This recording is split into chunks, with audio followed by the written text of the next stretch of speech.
Welcome into the Dynasty review for the Chargers. I almost said San Diego Chargers, but Los Angeles Chargers. Old habits die hard. Is that the expression? Old habits die hard? Sounds right. Yeah, we'll go with it. Yeah. Disappointing year, definitely, for the Chargers. 5-12. Coach is gone. GM's gone. Brian, I always ask you think of the Chargers in 2023 and beyond. What comes to mind? Failed expectations. We just know, I don't know. And just for context for everyone, Mike's a diehard Chargers fan. He has been for a long time, and he knows better than anyone the pain that they cause. I'm kind of glad that the Lions did well this year, so Dad can finally stop talking shit about the Chargers in general. So he abandoned his other team. Yep. It's tough. Yeah, we have our group fantasy chat, and what is it? Brandon asking us, is this the worst moment for Chargers fans when they're losing to the Raiders 60 to whatever it was? I was like, dude, no. I have a whole list of them. Start sending video clips. Here's one, here's another. But anyways, failed expectations for sure.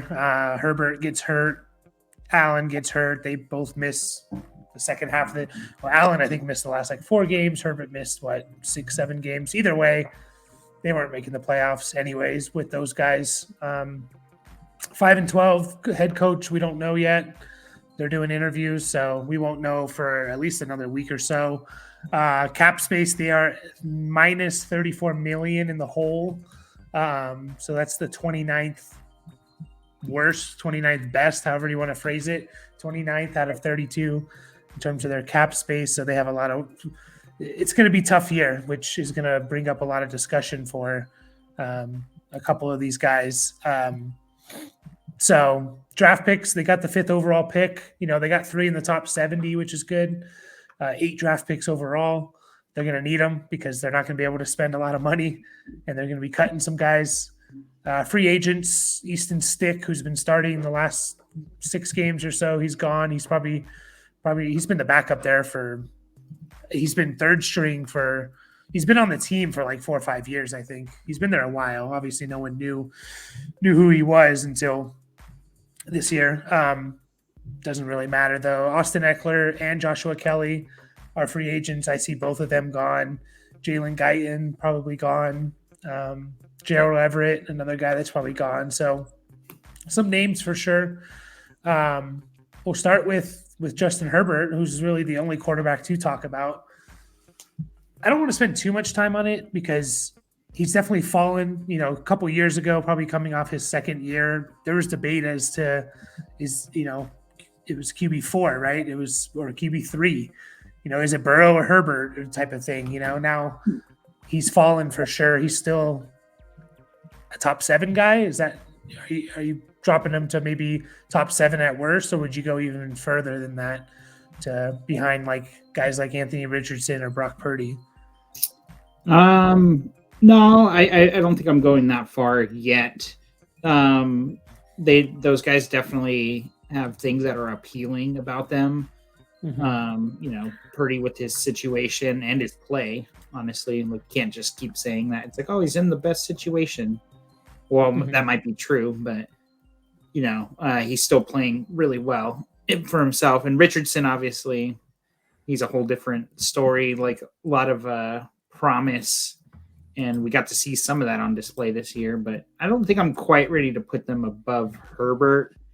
Honestly, I think Herbert and Burrow are kind of in that same category to me anyways.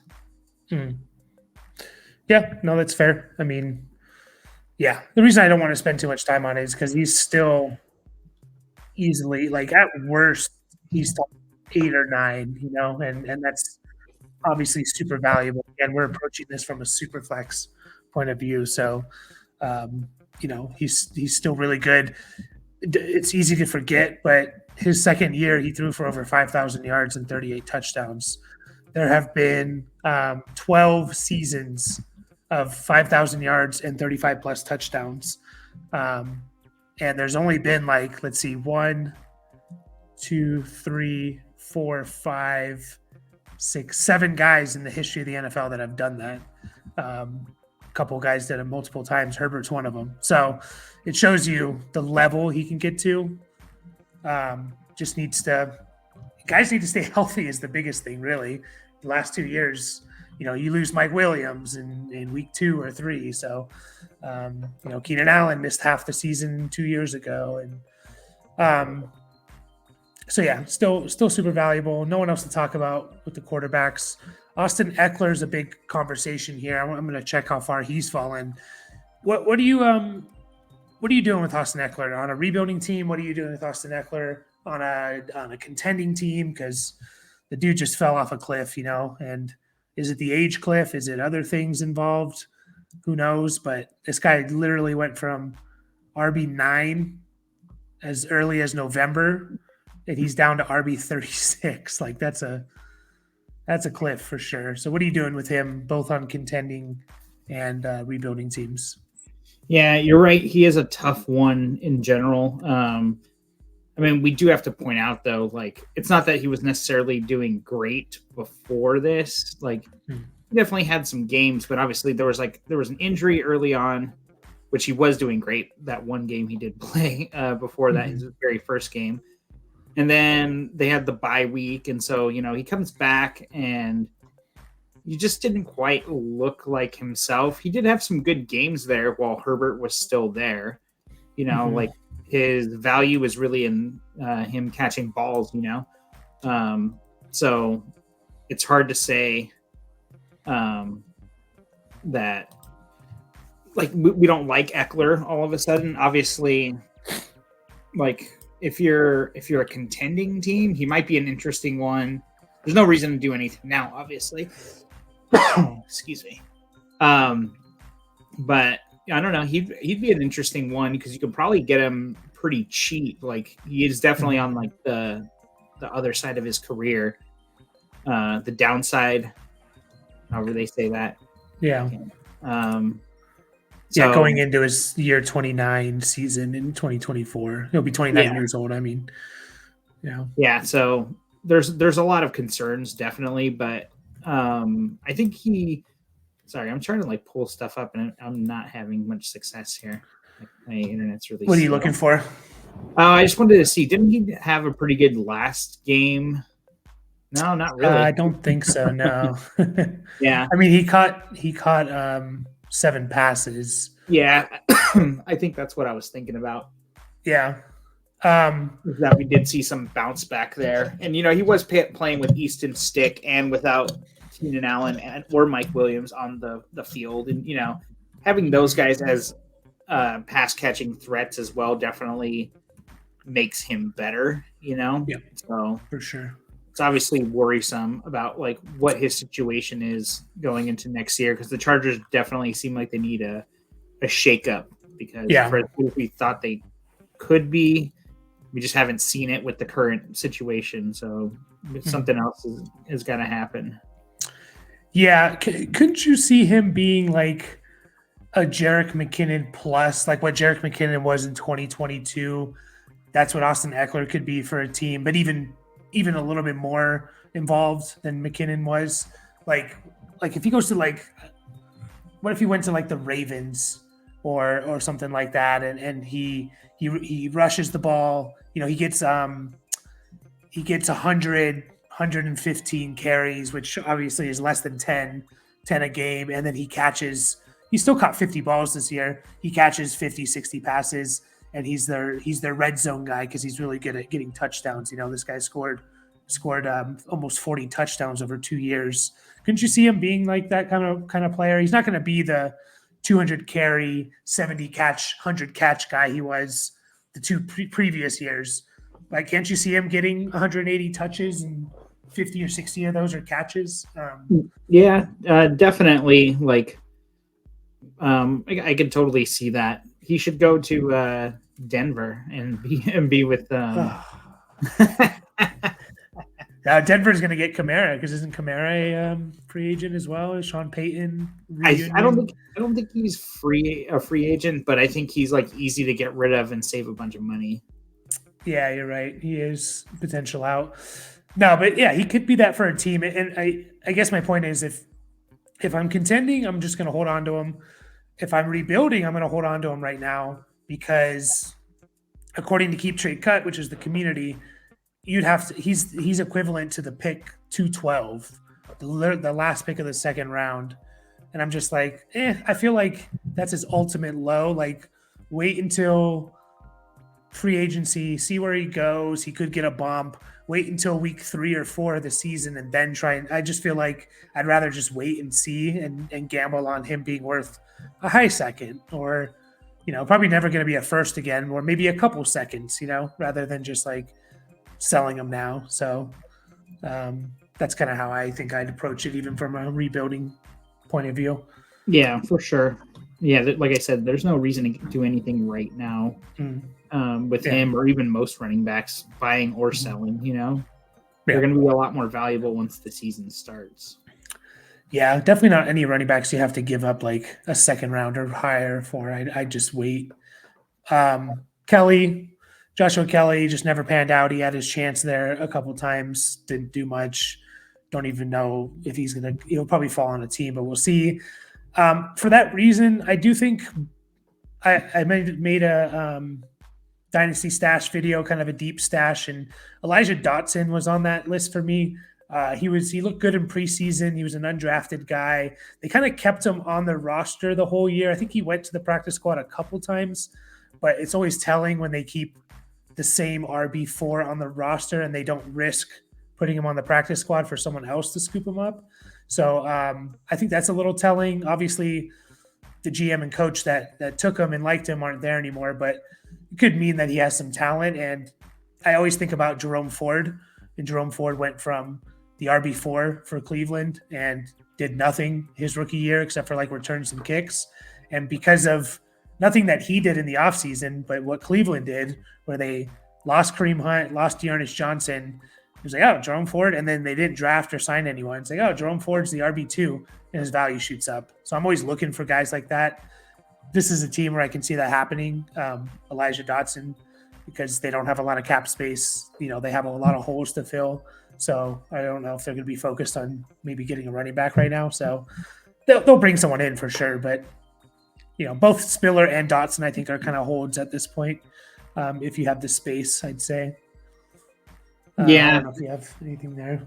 I feel like because we haven't seen anything from Spiller at all, like he's played 2 years and we just never they never chose to put him on the field, even when Eckler was out. He got very limited opportunity. Granted, they weren't having much success with Kelly either on the ground, but that's still a little telling. Where it's like, well, you might as well see what the other guy can do, but they've obviously seen something in him. Like, he was inactive a lot last year.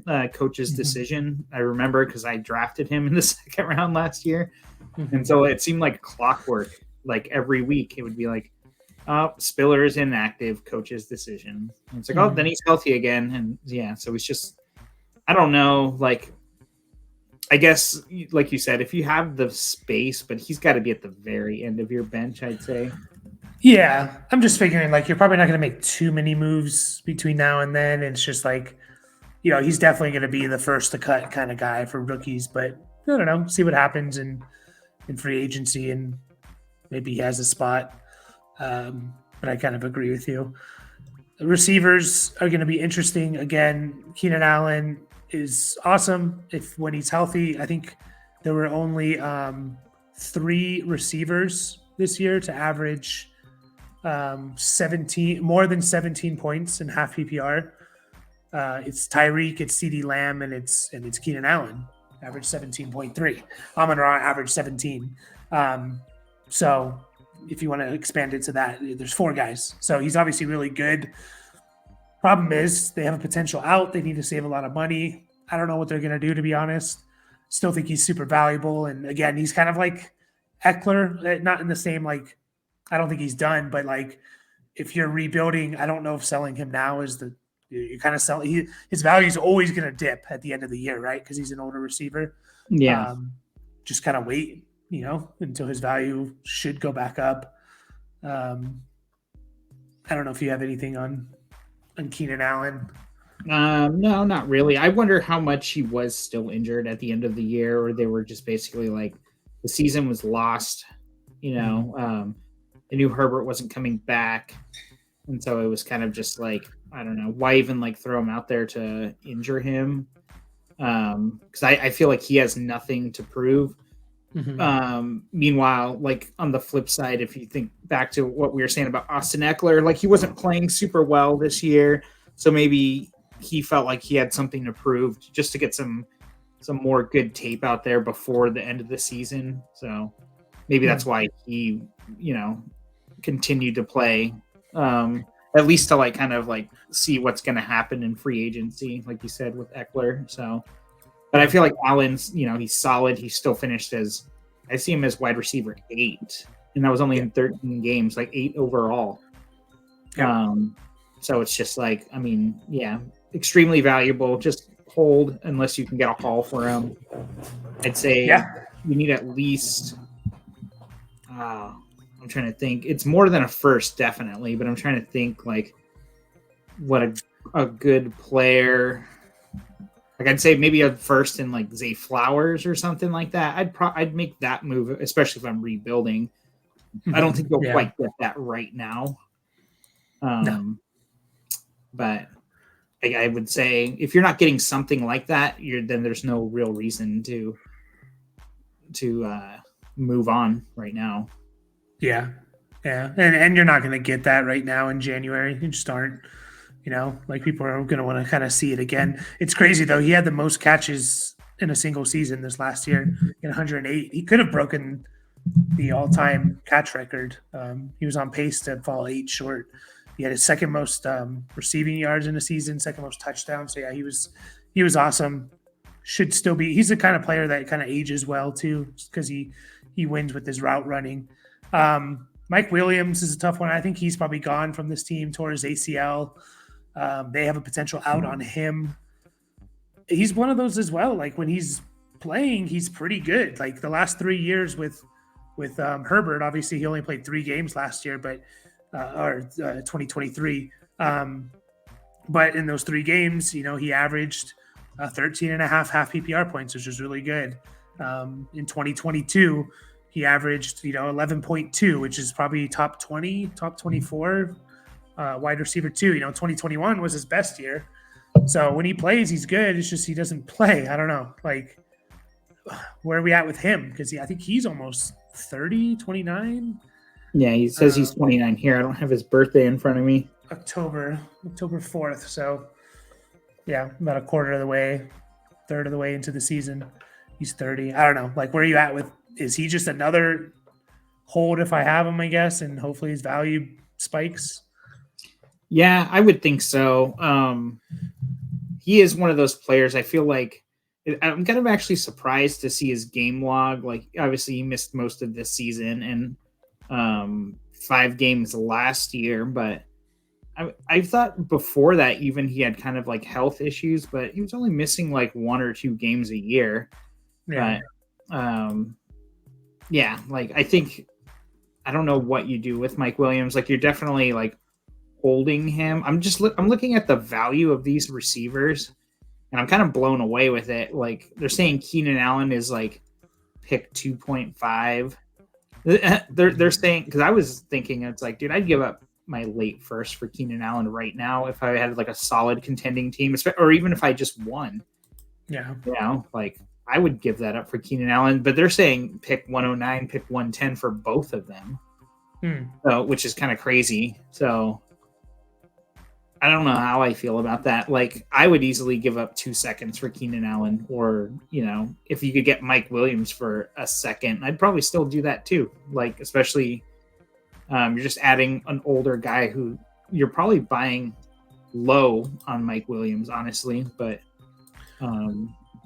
like you said, when he plays, he's good. And I don't necessarily think I was kind of like misconceiving how quote unquote injury prone he was. It's like I don't know if that's necessarily the case. I'd have to go back and look. I feel like there were maybe several over the last 3 years where he like left games early. Yeah, which never helps, So, yeah, I kind of agree. Like, I think he's a decent buy low. Like, again, according to Keep Trade Cut, like they're saying the 301 or the 302 will give you Mike Williams, and like yeah, I'll do that. Yeah, easy. Yeah. And I don't think he's going to be on the Chargers necessarily, but he could go somewhere and just be a good, solid player for someone. So, yeah, I think it'll be interesting to see what they do with those receivers. I mean, Josh Palmer, for that same reason, he's a hold for sure because both these guys could be gone.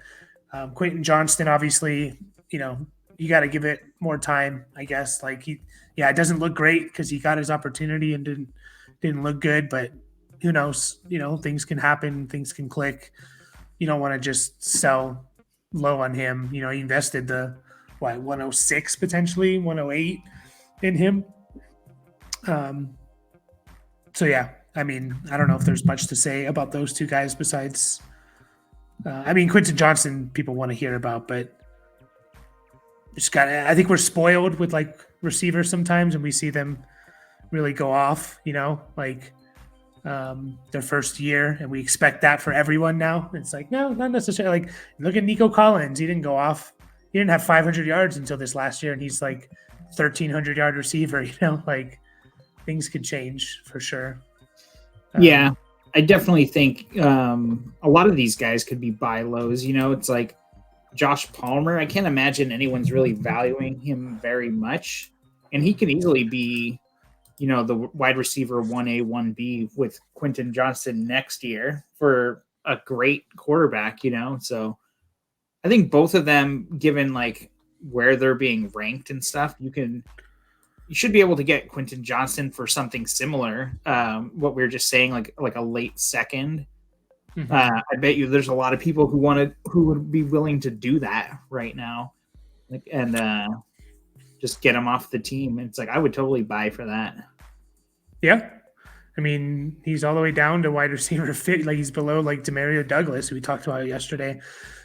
So he went from wide receiver 20 to 50. And I get it, like he had the opportunity. He was playing with Justin Herbert, dropped a lot of passes and stuff, but you never know. I think the odds are like he probably doesn't turn out, like at least as a first round receiver potential, but you never know with these guys. Like things could click for sure. So yeah, I mean, there was definitely a lot of questions about his hands and stuff going in, but like you said, like I think we might just be a little spoiled. Like, is he ever going to be like a top 12 receiver? Like, I highly doubt that. I'd bet against that like all day. But yeah. It's like, can he be startable for you? It's like, yeah. And I get it. Like, we shouldn't necessarily focus on situation as much as we do talent, but I don't know. Situation is definitely a factor, So you got to take it all as a whole. Yeah, for sure. And then tight end, Gerald Everett is a free agent. He's almost 30 years old, I think, or will be in this next year. Like he is what he is. He's not going to he probably won't go to a better spot than what he was in the last 2 years with the Chargers. And we still saw he was a streamer at best. So it's just kind of what he is. Like Donald Parham is interesting for now to hold just because, Herbert, I think he's like one of those, like he oddly has like, he's like top 5 for touchdown passes from like Justin Herbert or something. Like it's just like a guy you wouldn't think of. It's like, oh yeah, he definitely catches passes, or touchdowns and could get an expanded role, but he's a hold through the draft if they don't make a move, a major move, which they'll bring in someone, but who knows? Like Parham could be the starting tight end for this team. They are like the favorite, all the mock drafts, like the favorite spot or pick for the Chargers is Brock Bowers, the tight end out of Georgia. That would be really awesome to see. It would be fun to see like what Brock Bowers' value would probably be if he gets drafted by the Chargers 5th overall. Like he'd probably be like tight end 3 instantly or something. But we obviously can't speculate about that too much. I hope they do get either Bowers or Malik Neighbors, but we will see. Anything else on the Chargers? No, I think that's it. Well, hopefully they pick the right coach. We will see. And we will see all of you next video talking about the New York Giants. So we will catch you guys then. Yay.